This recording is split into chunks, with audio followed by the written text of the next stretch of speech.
Hello, how are you, Tom? Hello, lovely to have you on finally. First of all, where are you? I'm in Australia at the moment. It's 7:22 in the morning. Oh God! You see, you Yeah. sound peaky. I wondered why Oh, that was. thank you. Are you kind of? I mean, actually, I was going to say apologies for the kind of early morning wake up call, but actually, if you knew what the weather was like here, Lewis, it's freezing, and therefore, it's hard to sympathise with your current situation, You're being in the cycling. sunny Yeah, yeah. Australia. I know it's like almost 30 here, so it's lovely. Oh, rub it in. Well, I will try and because it's early in the morning your time. I'll try and speak with some kind of softer, more dulcet, like calmer tones. Thank Lovely to speak to you finally, Lewis. Obviously, XFM. We've kind of been behind you for a while, and then I had the pleasure of playing when I was covering daytimes. I think I gave you your first daytime spin a few weeks ago, and the Yeah, response no, it's great. Thank you. we got was great. It was lovely to be able to put that on the radio and get it heard by people. It's been a great few months for you, right? Yeah, no, it's been fantastic. I mean, firstly, I'd love to thank you and the team for playing me so much. It's very cool, very cool. The last few months have been great. Like I said, like now I'm currently in Australia doing music, and I never thought I'd be able to get here, ever in my life. So, I'm on top of the world at the moment, and I'm very lucky, very lucky. And not that this stands against you, but remind me of how old you are again, Lewis. I'm 20. 20. So for a Yeah. 20-year-old to have these kind of things said about you in the music industry, I'm prepared to be. I mean, we don't have the benefit of visuals because it's an audio phone call, but prepared to blush. Yeah. The Independent, his big word of mouth following could make him the next Ben Howard. The Daily Mail, an internet sensation, leading a new breed of sensitive guitar-toting songwriters. Hunger TV. It seems that Lewis Watson has the world at his feet. I mean, that's pressure, right? It's amazing, yeah, but you're right. It is a bit, I mean, I don't like to kind of put it on a pedestal and be like, right, I need to please everyone, but it's kind of a great thing to have. But it's weird kind of thinking that, if people are coming to the show for the first time and they've just seen that review, it's kind of like, oh, I need to grab them and stuff. But I try not to dwell on it too much. I take it as a completely positive and yeah, just kind of roll with it, I guess. So you don't panic that God, I must be the most sensitive guitar-toting songwriter possible. Sometimes. Yeah, I do it in private. So it's all right. I'll tell you what's interesting about you. I mean, there's been, lots of talk over the years of people kind of being picked up by online mediums and, even from the beginnings of MySpace and then ongoing. And, I mean, you really are one of those stories that, your online following and the kind of loyalty of the fans and the people that listen to your music has really helped propel you to that next level, right? Yeah, definitely. I mean, I think that social media has been great to me, and I've just tried to use it, as much as possible and try and benefit from it as much as possible. And it's just really worked. I think before I was signed, I had 20,000 followers on Twitter and like a X amount of subscribers on YouTube. And I think it was just handy to kind of be in with a major label, but then not having to do like the footwork online and stuff. And it was, kind of, like sometimes they were coming to me for ideas to market things and stuff. And it's just like a really cool thing because it kind of puts me in the driving seat, and you hear stories about, major labels kind of changing things and stuff. But I've just had a great team and I've had a lot of freedom and it's a great thing. It feels really nice. So. Because I know that, I mean, at last count, which it was probably increased quite a fair bit by now, you had an online following of over 55,000 fans, which for any kind of, artist is a great thing, particularly in such the early stages of your career. Yeah, no, it's a huge luxury to be able to get anything out to that many people. I could post a picture of a fork and possibly 55,000 people can see it, and it's a weird thing. Not many people can say that. So you see, my Twitter followers are minimal, and if I post a picture of a fork, they all disappear in a second. I want to talk music then. After your debut EP, It's got 4 sad songs on BTW, topped the iTunes singer-songwriter chart on its first day of release. It outsold the likes of Adele, Madonna, Ed Sheeran.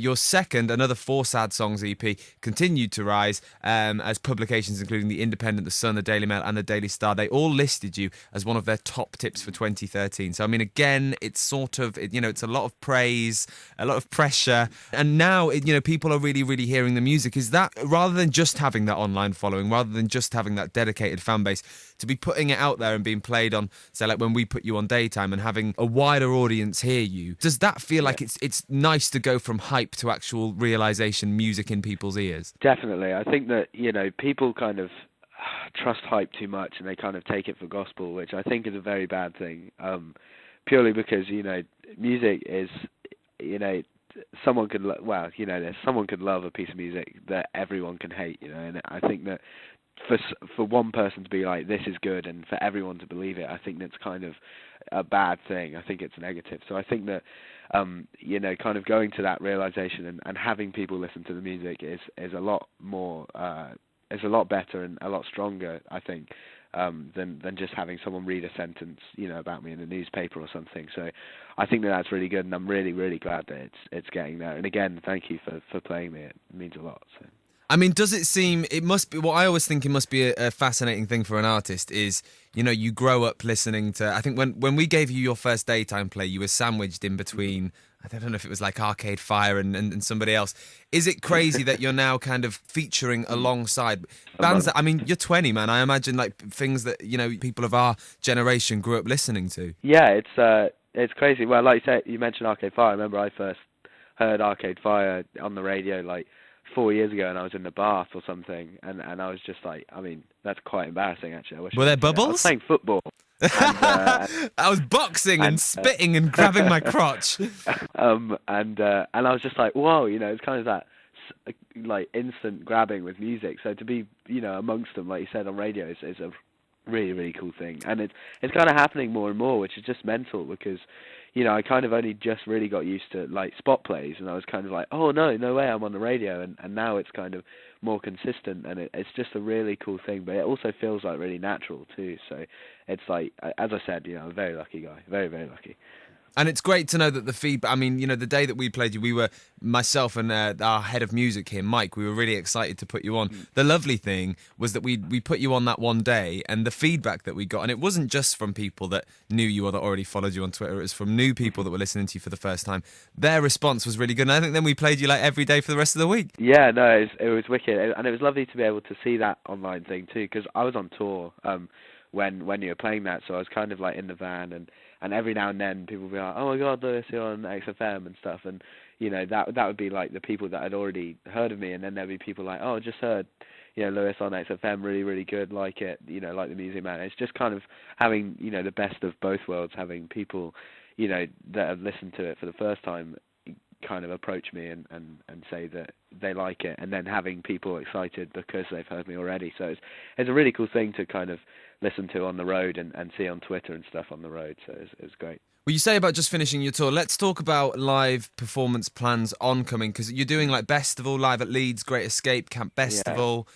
Anything else planned, and what are you looking forward to the most? Because it's a busy summer you've got ahead. Yeah, it is. I was really looking forward to this, coming to Australia. I thought you meant this interview for a second. I was like, oh, Lewis, stop. Well, this too. Come on. This is second. And because, like, as you mentioned, the weather here is great, and the people are really polite, and we're playing huge shows. We're playing 3 nights at the Sydney Opera House, which is like, it's crazy. Phenomenal. I get to say I did that before I was 21. It's just a really cool place, and I was really happy to come here for 2 weeks and kind of just experience Australia properly. Well, what we did just before the interview was we took to our Twitters, you and I together, united, and requested that anyone with any questions of you should put them forward.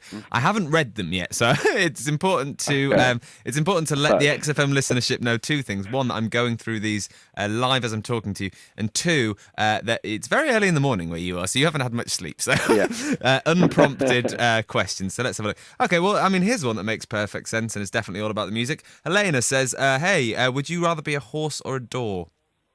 I mean, it's a strong start. Oh. It's a strong start on the Twitter front. I'd love to be a horse. Yes. Running free. But then a door, you can kind of let people into rooms, which is a really cool thing, It's a cool job. It's quite existentially kind of excellent, isn't it? Okay. Oh, no. What about your girlfriend? We won't ask that. Will you go to prom with me? No. Will you marry me? No. Oh, here's one from whatever. No, at 5 seconds of.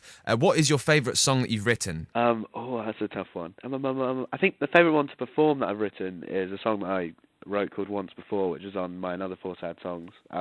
Because I go a cappella at the end of the song, and I actually did it last night. I started the set with it, and it's kind of like to hear a room of like, over 1,000 people just kind of hush and listen is really, really nice, and it's a really powerful thing. So I think probably that. And then we've got Oh Nary Y, who says, do you have a certain process or ritual when it comes to writing songs? I wish I did. It just kind of happens when it wants to happen, unfortunately. I'd love to write more and more, but it's just kind of that thing where if I force it, I come out with a really average song, and I'm not about that. So I well, actually it happened yesterday. I picked up my guitar and I just kind of played a chord, and I was like, oh, that's really nice, and it just kind of built from there. And then my manager was in the room, so I went upstairs to the gym. It didn't work out at all, unfortunately. But I just kind too of busy sat in the down bath, right? And just too busy in the bath. And I just kind of mumbled words, and it just kind of happens. But it's very it doesn't. There's nothing I can do to kind of spur it on. I don't think it just kind of happens. From Els Bells, what is your most embarrassing performance memory to date? Oh dear. I was in Manchester playing at the Ritz. I was supporting somebody, and I remember the first song I played. I'm from Oxford, so I drove from Oxford just about 4 hours, and just to play the gig, and I was driving back, and I did the song that I spoke about once before, started the set with it, and when I was going a cappella, people started laughing at me, which was a dark. I was in a dark place then. I think it was just like the wrong gig, but it was just like I drove 4 hours to just get laughed at, and then I drove back. So it was very embarrassing. I kind of, the rest of the gig kind of just like zoomed by, because I was just like, here's my next song kind of thing. You got to have those gigs. So. I think it makes the artist, doesn't it? I think everyone's had their fair share. Yeah. I just wish I didn't have to drive 4 hours.